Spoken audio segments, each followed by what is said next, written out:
It's definitely the trip of a lifetime. Claire Newell is here to talk about affordable safaris. I know that seems hard to believe, affordable and safari in the same breath, but I am here to talk about specifically South Africa. This is the gorgeous country located on the southernmost tip of Africa. There you see it. Now, I found this really difficult to narrow down to just a few minutes because it's such a multifaceted destination.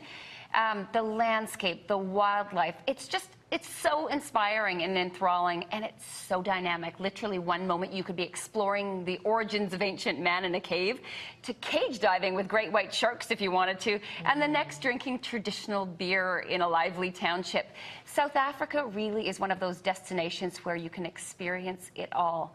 Wow. Now, just when should you go? I got a lot of emails asking this. Just when is the best time to visit South Africa? But because of its temperate climate, you can visit year-round. However, December through March is usually peak season for tourists. The days are clear and they are ideal for sunbathing and sightseeing. But keep in mind, if you're looking at going on a safari, the best time is between August and November. And how long should you stay? Well, the average flight with transfer is about 21 hours. So because of this, I recommend staying at least 2 weeks. And where should you go? This is hard to narrow down because there's so much to see and do in South Africa. But here's some places that I definitely recommend visiting. First, Cape Town. Well, you'll find the famous Table Mountain. It's spectacular. Great beaches. You can whale watch there. And of course, because it's a bigger city, you have all of the shopping, nightlife, and restaurants. Next, Nisna. This is a town clustered around a massive tidal lagoon, and it's guarded by 2 sandstone cliffs. The next is Durban. It has golden beaches. If you're into surfing, it also has a marine park, a place you should visit. And the area called Wild Coast, it's rugged and untamed, and you'll find deserted beaches. You can go horseback riding and explore hiking trails. And what should you do? Well, this is also hard to narrow down, but you should definitely drink the South African wine. It has some of the best in the world. Excellent. And explore the Garden Route, which is the stretch of southern coastline known as South Africa's Eden.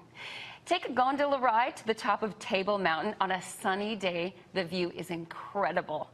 And visit Kruger National Park. This world-renowned park features 16 ecosystems. You just can't miss it. As for vaccinations and visas, well, you will require a yellow fever vaccination certificate to enter South Africa, and that's if you transit through a yellow fever risk country.